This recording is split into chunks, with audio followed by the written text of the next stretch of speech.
with the missed extra point, it possibly could have cost LSU the game. Well, it cost LSU the game. Yeah. We don't know if it went in overtime, if they would have won it or not. But still, you didn't give your team that opportunity. And I also look at the game this past weekend too, Freddie. East Carolina versus NC State. Oh. East Carolina got a punt block for a touchdown.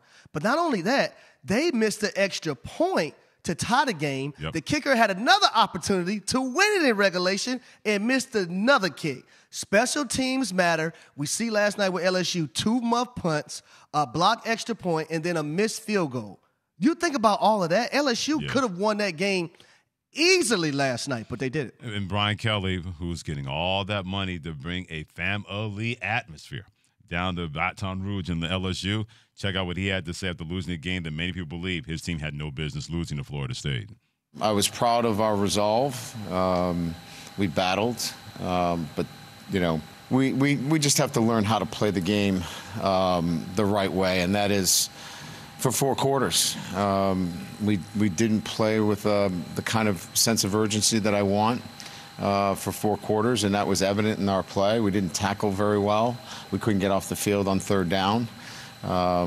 We didn't execute very well offensively. They looked like an undisciplined team when it comes to LSU.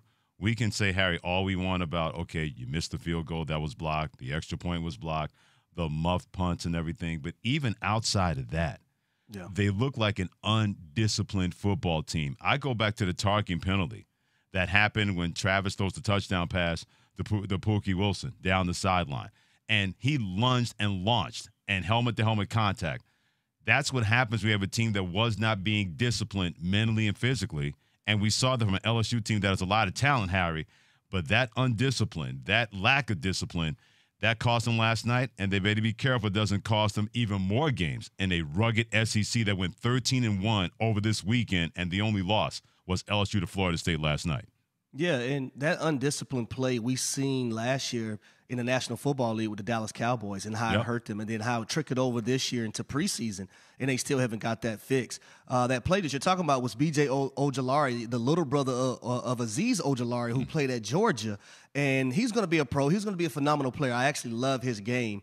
But certain things like that can't happen. It was Ali Gay. Ali Gay, who's another guy that I think is going to be playing on Sundays.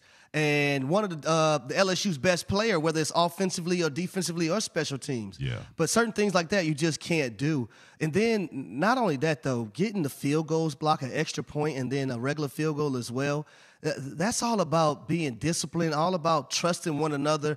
Things like that cannot happen because when you have an opportunity, if you're LSU or you're Brian Kelly, this is your first game, your first showing, you had an opportunity to win that game single-handedly. Now, I'm going to go to the offensive side of the ball, Freddie, because they have a phenomenal wide receiver in Keyshawn Butte, right? And I love his game, and I love the way he plays the wide receiver position, but I didn't think they did a great job last night of trying to get him the football. Yeah, 3 targets, no question. And I think going in each and every football game, whether he's double-teamed or not, because I've played and seen a lot of guys be double-teamed in college and in the National Football League, there are ways that you can get him the football. You can just literally line up and just throw it to him. Screens, you can hand it to him on reverses or little ghost plays. It's all kind of ways you can get him involved. But when you wait so late to get him the football, and they threw him like a little skinny post last night in the end zone, the tight red zone. And I understand what the commentator was saying that, hey, he should be looking for the ball. And, yes, they do teach receivers, no matter what, always think the football is coming to you. Greg McElroy made that point last night on that play you're talking about. But it's also a safety sitting right there. That ball should not be going there at that moment. Right. I understand what Keyshawn Butte was saying because that ball should not have been there, but you should always be prepared and look for it. But you've seen the frustration on his face and his body language because – it had been so long before they actually targeted him and tried to get him the football. Be a part of Keyshawn, J. Will, and Max Nation on Dr. Pepper call-in line. You can call me and Harry Douglas, part of Keyshawn, J. Will, and Max on ESPN Radio at 888-SAY-ESPN. That's 888-729-3776. ESPN Nation is presented by Dr. Pepper. It ain't college football season without the delicious taste of an ice-cold Dr. Pepper, the one fans deserve. Harry, on the other side, if you're Florida State and you're Coach Mike Norvell, you're doing exactly what you're saying right now. Ooh, because the last thing you needed was to lose a game like this that we've seen the last 5-6 years. that they have not been able to win those kind of games. And you got a certain Florida State alum named Deion Sanders.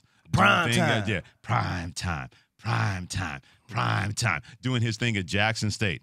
The last thing you needed is to have that kind of conversation come up if you don't win a game like this. And you mentioned it, Harry, before we got on the air today. That was a massive, massive win. You can say it's a loss by LSU. Both are true. But if you're Florida State, Mike Norvell, you need a game like that to go in your favor and not go against you, even though it's week 2 for Florida State in 2022. And, Freddie, I got to give credit to quarterback Jordan Travis, who's been inconsistent throughout his career. Yesterday in a hostile environment, even though you had a lot of Florida State fans down there in New Orleans, but that is the backyard of LSU, playing right down the road in Baton Rouge.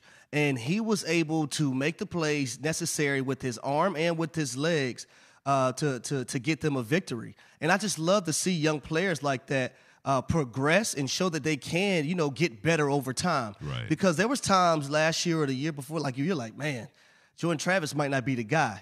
But then you see him last night making the plays that he needed to make. They got some transfers in the wide receiver position. Shout out to Coach Ron Dugans, a guy I've known for a very, very long time, getting that wide receiver group right.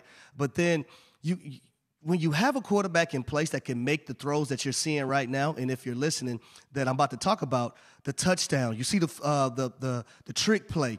And a lot of people, maybe it was underthrown, and Greg McElroy did a great job of explaining because he played quarterback. Listen, when you have plays like that, you can't get the laces. You just got to get the football out. So I thought he did a great job utilizing his legs, getting away from blitzes from the LSU defense, and Florida State won that game last night because of their quarterback. And more importantly, keeping that Deion Sanders conversation at bay, at least for another week down to Florida State regarding Mark Norvell trying to get that thing going and keeping it going in the right direction. Thanks for watching ESPN on YouTube. For live streaming sports and premium content, subscribe to ESPN+.